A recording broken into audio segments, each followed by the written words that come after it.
नमस्ते नेपाल। अहिले बाबुको स्कुल छुट्टी भएकोले हामी चाहिँ बेङ्गलोरमा आएको छौँ साथीकोमा। यहाँ चाहिँ रोहन इस्सा भोगनहल्लीबाट हामी आज मैसुरसम्मको यात्रा तयार गरेका छौँ। यहाँको चाहिँ समस्या भनेको चाहिँ एकदमै ट्राफिक जाम। आफ्नो टाइम त हुँदै नहुने एकदमै जाम। तर हामी लक्किली उतापट्टि जति नै जाम भए पनि हाम्रोतिर चाहिँ गाडी मुभ गरिरहेको थियो। र मेरो साथी चाहिँ बेङ्गलोर बसेको झन्डै 12 कि 14 वर्ष भएछ 2012देखि नै ऊ बेङ्गलोरमा। फाइनल्ली हामी चाहिँ अहिले आउने मौका जुरेको र आएको बेलामा हामी बेङ्गलोर बजार यताउति प्राय धेरै पटक घुमिसक्यौँ र हामी मैसुर जाँदैछौँ। मैसुर हाम्रो साथीले ड्राइभ गरिरहनु भएको छ। यहाँ चाहिँ यो ढुङ्गाहरू सबै फोरेर यसरी बाटोहरू बनाएको रहेछ। एकदमै सफा। यहाँको एकदमै मन छुएको कुरा चाहिँ यहाँ रुखहरू चाहिँ एकदमै जोगाउने नकाट्ने। जस्तो नेपालतिर बाटो बनाउनलाई सबै रुखहरू काट्या हुन्छ भने उहाँहरूले चाहिँ रुखहरूको चाहिँ एकदम जतन गर्नुहुँदो रहेछ। एकदम हरियाली र सफा पनि एकदमै सफा छ। जताततै कसरी यति सफा भयो होला त्यो चाहिँ अचम्म लागेको। र एकदमै ठुल्ठुलो बाटो, एकदमै रमाइलो। हामी +2 को साथीहरू अनि हामी गफ गर्दै यहाँको रमाइलो सिनरी हेर्दै गइरहेको छौँ। अनि यो ठाउँ चाहिँ एकदमै सोले मुभी सुटिङ भएको ठाउँ रहेछ। यो ढुङ्गाहरू भएको आएर मुभी हेरेको त कस्तो ठ्याक्कै त्यही ठाउँ पुगेको। रामानगर भन्दो रहेछ यसलाई। यो ठाउँमा चाहिँ हिन्दी हामी सानोमा हेरेको सुपर हिट मुभी सोले सुटिङ भएको ठाउँ रहेछ। अनि आएर मुभीमा नि मैले चेक गरेँ, एकदमै रमाइलो। कस्तो रमाइलो लाग्यो यो देखेर। पहाडहरूको यो ढुङ्गाको पहाड फोरेर बिचबाट बाटो बनाएको है, कस्तो अचम्म। यहाँ चाहिँ ढुङ्गा चाहिँ कति ठुलो ढुङ्गा हो। आम्मामा यत्रो ढुङ्गा त मैले देखेकै थिएन। मलाई चाहिँ नयाँ ठाउँमा जान, नयाँ कुरा हेर्न एकदमै रमाइलो लाग्छ, एकदमै सोख लाग्छ। तर खासै धेरै डुल्न त पाएको छैन। तर यहाँ आउँदाखेरि पनि एकदमै धेरै ठाउँमा जाने प्लान थियो। तर बच्चाबच्चीको चाहिँ इन्ट्रेस्ट नहुँदो रहेछ। आफूले खोजेर मात्र हुँदो रहन्छ। बच्चाबच्चीको चाहिँ एकदमै इन्ट्रेस्ट कम हिँड्नेमा। त्यो भएर हामीले प्लान गरे अनुसारको ठाउँ त खासै धेरै घुमिएन। घुम्न त घुमियो तर धेरै टाढा चाहिँ घुमिएन। यही सुले मुभी सुटिङ गरिरहेको ठाउँ र यहाँबाट हामी जाँदैछौँ। यो चाहिँ झन्डै हाम्रो 165 किलोमिटर हामी बसेको भोगनगल्लीबाट 165 किलोमिटर जति। बाटो चाहिँ एकदमै स्मुथ, एकदमै हरियाली दुवैतिर। अनि नरिवलको बोट, कति धेरै नरिवलको बोट। यो चाहिँ दुईतिर पहाड फोरेर बाटो बनाएको ढुङ्गाको पहाड फोरेर एकदमै रमाइलो। हामी गफ गर्दै हामी लागिरहेछौँ। अनि बिचमा हामीले यो कारको म्युजियम रहेछ, पुरानो कारहरू सबै। यहाँ पनि पस्यौँ 1 घन्टा जस्तो। एकदमै गर्मी तर सफा, एकदमै सफा, एकदमै गर्मी थियो। घाम लागेको तर यहाँ एकदमै गर्मी हुँदो रहेछ।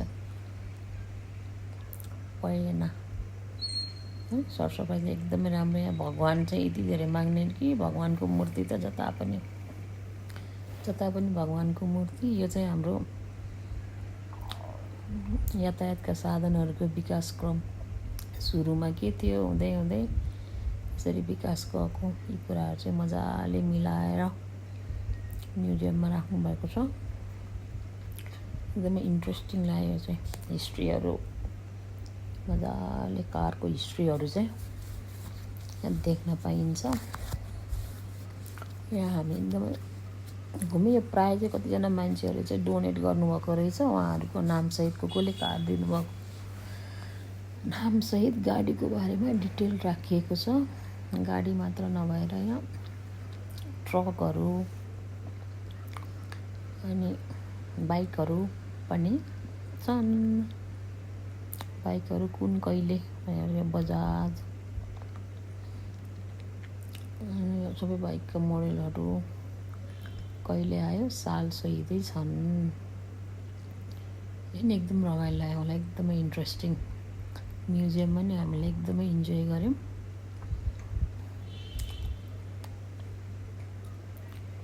र यहाँ 2 तला तल र माथि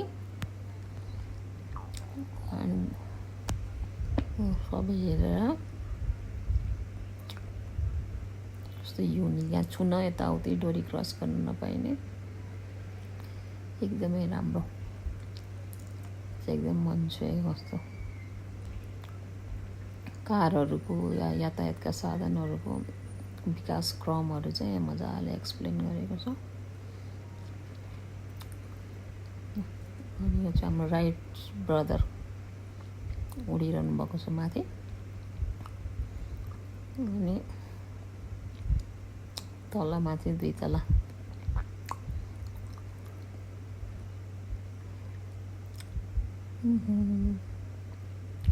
मलाई चाहिँ नयाँ ठाउँमा गएकोमा चाहिँ मेमोरिजहरू कलेक्ट गर्न एकदमै मनपर्छ।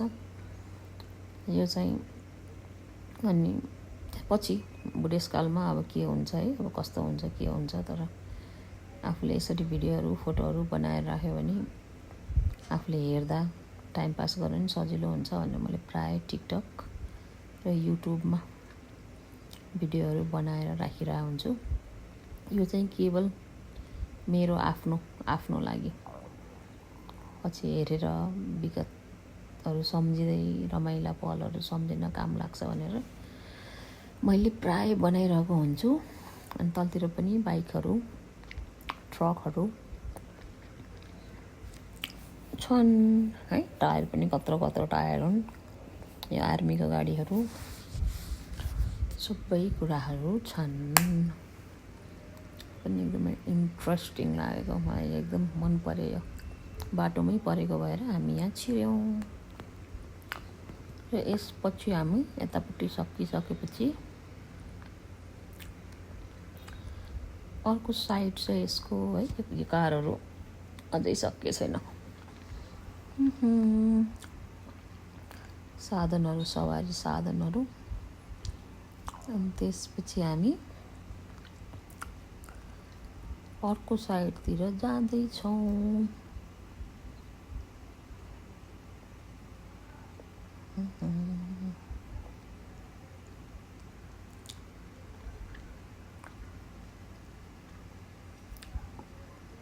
कसले गाडी दिए के गर्यो तीमा सम्बन्धित मान्छेको नामहरू हुन्छ, प्रायः डक्टरहरूले दिनुभएको रहेछ। अनि यहाँ पछि हामी अर्को साइडतिर लाग्छौँ। र अर्को साइडमा चाहिँ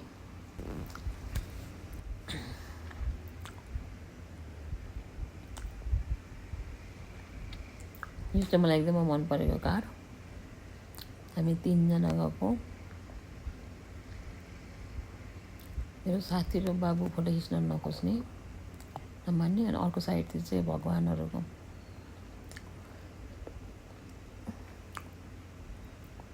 रहेछौँ। अनि विभिन्न यस्तो भगवानहरूको अनि यो पौराणिक कुराहरू, पुराना कुराहरू कसरी विकास भए भनेर राखिरहेको छन्। एसी लगायत त्यो बजाउने कुराहरू, काट्ने कुराहरू लगायतका चिजहरू चाहिँ मजाले मिलाएर राखिएको छ। तिनका बारेमा ब्रिफिङ पनि गरिएको छ। र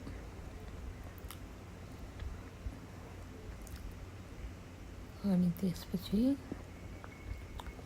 फोनहरू कसरी भए, कसरी विकासक्रम भए, पैसाहरू, ल्याङ्ग्वेजहरू कसरी विकास भयो, ती सबै कुराहरू चाहिँ मजाले यो लेख्न कसरी सुरु भयो, लेख्दाका सुरुवातका लिपिहरू होइन, इन्डियन ल्याङ्ग्वेज कसरी अरिजिनेट भयो, कसरी लेखिन्थ्यो सुरुमा, यी सबै कुराहरू चाहिँ एकदमै जतन गरेर राखिएको छ, मिलाएर चुटक्क पारेर। र यो वैदिक लिट्रेचरको फर्मेटहरू छ, यो चाहिँ एकदमै स्विट लाग्यो मलाई, एकदमै मन परेको। मलाई हिस्ट्रीहरू, पुरानो कुराहरू जान्न एकदमै मनपर्छ।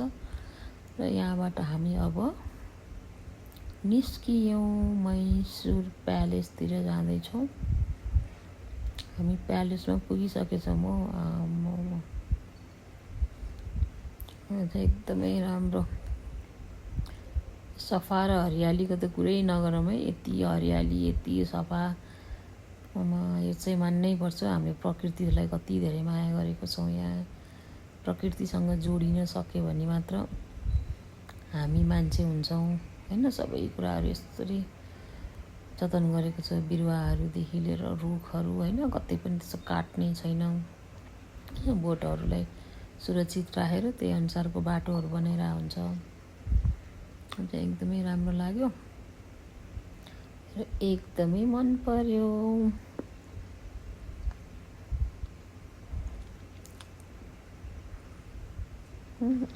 बाहिरबाट भित्र छिर्दै गर्दा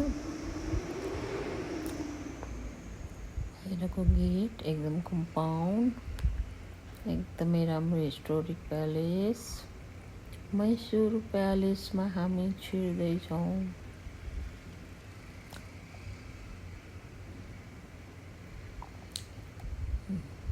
कैद गरिएका दृश्यहरू र भिडियोहरू,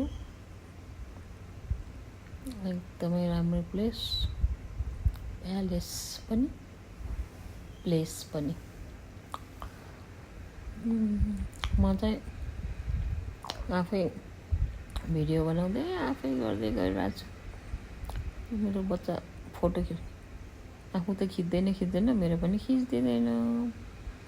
त्यही भएर आफै भिडियो लिन पर्यो सम्झना स्वरूप।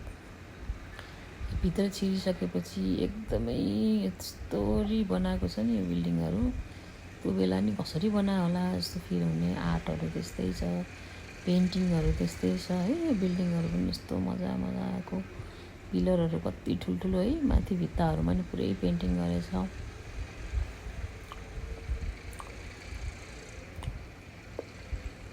म चाहिँ यहाँ फोटो लिँदै यहाँको काठको ढोकाहरू पनि मलाई एकदमै राम्रो लाग्छ। पेन्टिङहरू, हिस्ट्री, राजाहरूको पारिवारिक फोटोहरू तीहरू छन् है। यो चाहिँ सामानहरू राख्ने, विभिन्न ठाउँबाट पाएका उपहारहरू पनि यहाँ जम्मा गरेर राखिएको छ।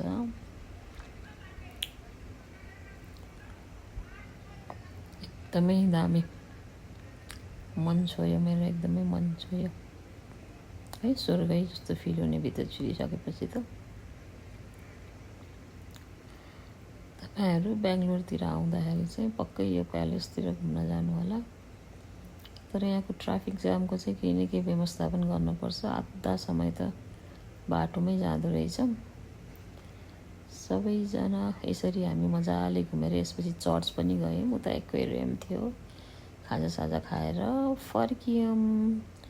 तपाईँहरू सबै स्वस्थ रहनु, खुसी रहनु, रमाउनु। बेला मौकामा यस्तो बच्चा बच्चीको छुट्टी हुँदाखेरि घुम्न हिँड्नु। अहिलेको यो भ्याकेसन चाहिँ ठ्याक्कै मेरो +2 पढ्दाको साथी दिपक मोक्तान, पहिलेदेखि कुरा भइरहेको, आइयो। भाउजूसँग नि पहिलोचोटि भेट हुन पाइयो। हामी पनि यो ठाउँमा पहिलोचोटि आयौँ। हस् त, नमस्ते नेपाल।